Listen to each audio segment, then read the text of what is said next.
There is a part of you, hidden, denied, disowned.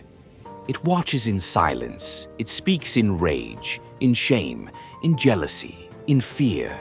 It doesn't care about your reputation, your dreams, or your goals. It cares only about being seen.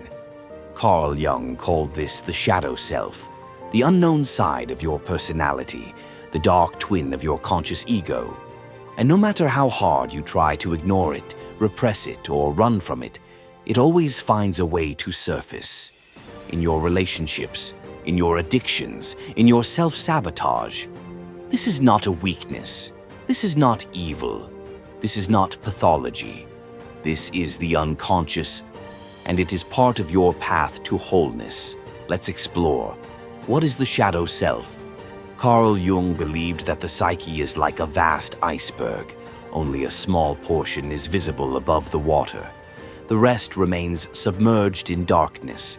The shadow self is made up of all the parts of yourself that your conscious mind rejects or refuses to acknowledge. It begins forming in childhood, when you were told, "Don't be angry, don't cry, don't be selfish." So you obeyed. You buried your anger. You smiled through the pain. You gave too much. And in doing so, you became a stranger to yourself.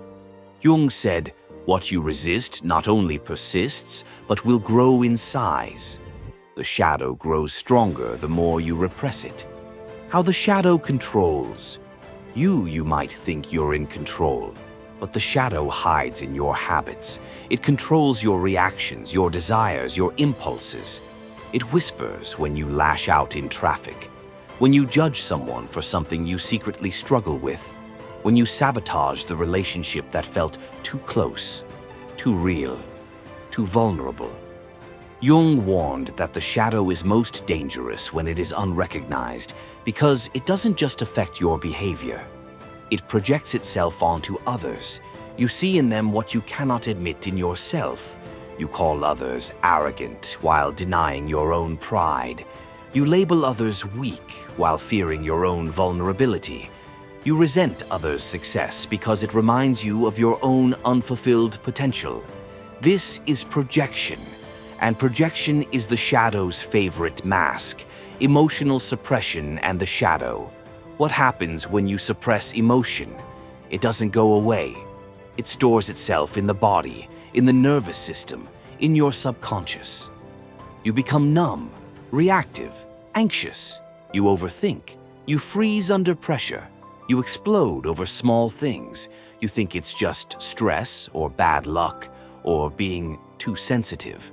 But beneath it all is the shadow screaming to be seen.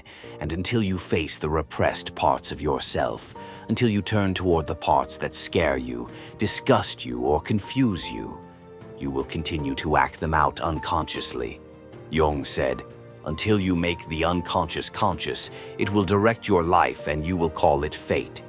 This is why so many people repeat the same painful cycles. They never face the part of them that's creating the pattern. Shadow work. The path to integration. Healing doesn't mean destroying the shadow. It means integrating it.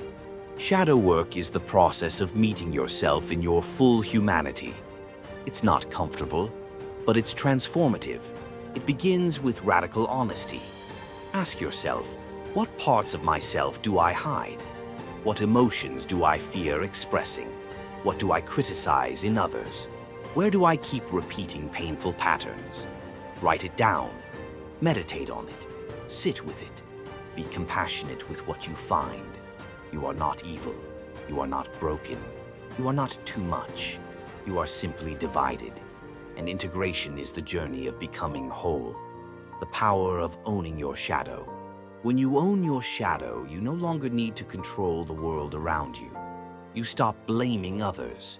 You stop fearing rejection. You stop pretending. You become real. You develop true confidence, not based on perfection, but on self-acceptance. You reclaim the energy that was lost in suppression and denial. You become less reactive and more grounded. You stop projecting and start connecting. You stop performing and start living. The shadow, once feared, becomes a source of wisdom, creativity, and power. It becomes your ally, your teacher, your gateway to individuation. You were never meant to be flawless. You were meant to be whole. Carl Jung didn't promise that the path to wholeness would be easy, but he knew it was necessary. The darkness within you is not your enemy. It is your guide. So stop running from your shadow. Turn toward it, face it, feel it, and in doing so, you will finally meet your true self, the one that was always there, waiting in the dark.